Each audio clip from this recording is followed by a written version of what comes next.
Pensa nessa imagem como uma jornada completa. Começa na terra, passa pela indústria e termina lá, no tanque do carro. Pois é, em 2025, o Brasil pegou essa ideia e transformou numa política nacional gigantesca. Vamos entender direitinho como uma nação inteira virou a chave da sua matriz de combustíveis e o que isso significa na prática. Por 15 anos, a pergunta era sempre a mesma. Como o Brasil vai conseguir ser autossuficiente em gasolina? Sabe, essa dependência de importação parecia um problema sem fim. Mas aí, de repente, a resposta apareceu, e muito mais rápido do que qualquer um imaginava.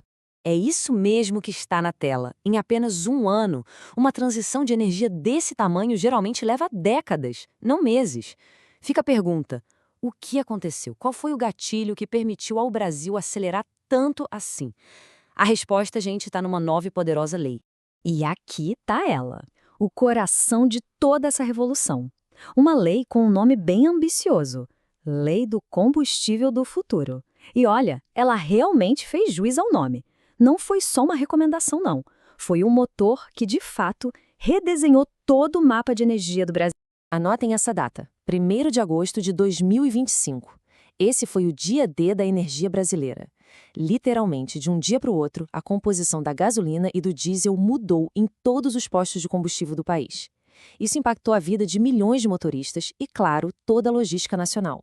Tá, mas o que essa mudança significou de verdade para o combustível que a gente coloca no carro ou no caminhão que traz a nossa comida? Vamos dar uma olhada na receita por trás dessas novas misturas, conhecidas pelos nomes E30 e B15. Antes de mais nada, um conceito bem rápido, mas que é chave para entender tudo. Quando se fala em diesel B, a letra B é de biodiesel. E o número que vem depois, como no B15, é simplesmente a porcentagem de biodiesel que tem ali na mistura. Simples assim. Nesse caso, 15% de origem renovável. E aqui a gente vê o antes e o depois de forma bem clara. O etanol na gasolina, pulou de 27% para 30%. Já o biodiesel no diesel foi de 14% para 15%. Alguém pode pensar, mas são só alguns pontinhos percentuais. Só que num país com a frota de veículos do Brasil, essa pequena mudança tem um impacto, na verdade, colossal. Mas afinal, como um grão de soja vira combustível de caminhão? O processo é quase um refino verde. Pensa numa receita de cozinha, só que em escala industrial. Você pega uma gordura, tipo o óleo de soja, e através de uma reação química com álcool, ela é purificada e vira biodiesel, um combustível bem mais limpo. E este gráfico aqui não deixa dúvidas sobre quem é a estrela dessa história: a soja. Ela é responsável por mais de 85% de toda a matéria-prima do biodiesel. Isso mostra a espinha dorsal da estratégia brasileira, a união perfeita entre a força do agronegócio e a busca pela independência de energia. Certo, já entendemos a parte técnica, mas e o resultado prático disso tudo para o país? A resposta vai muito, mas muito além do tanque de combustível. Foi um verdadeiro efeito dominó na economia e também no meio ambiente. O impacto econômico foi imediato. E olha, impressionante. A gente está falando de quase 18 bilhões de reais que o setor de biodiesel movimentou em um único trimestre. Só para ter uma ideia, isso foi um crescimento absurdo de 67% em relação ao ano anterior. É uma injeção de dinheiro gigantesca na economia. E esse dinheiro todo foi para onde? Ele se espalhou. O capital foi distribuído em toda a cadeia produtiva, sabe?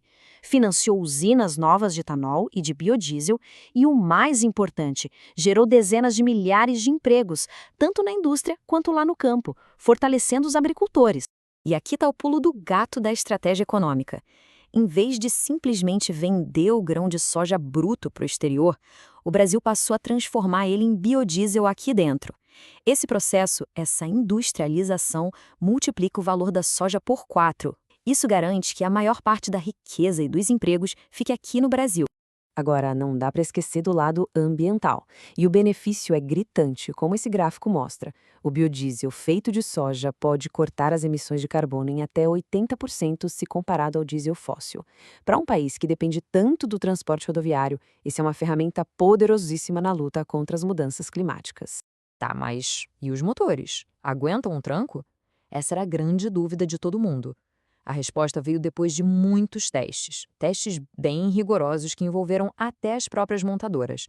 E o veredito foi unânime.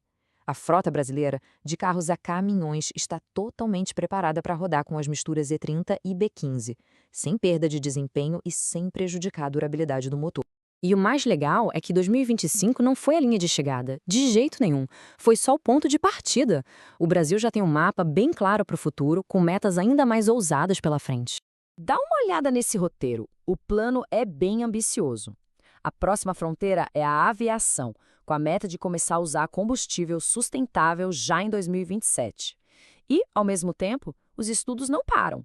Já estão pesquisando como levar as misturas para B25 ou até E35.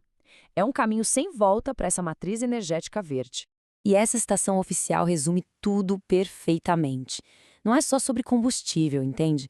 É sobre consolidar a vocação do Brasil como um líder global no assunto.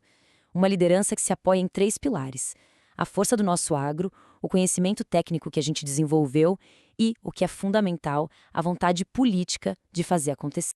Isso tudo nos leva à grande questão final. O Brasil, com seus acertos e, claro, seus desafios, criou um modelo que funciona em larga escala. A pergunta que fica no ar e que ecoa pelo mundo é: será que esse é o caminho? Será que a receita brasileira de juntar agricultura, indústria e sustentabilidade pode ser um modelo para descarbonizar o transporte no mundo todo?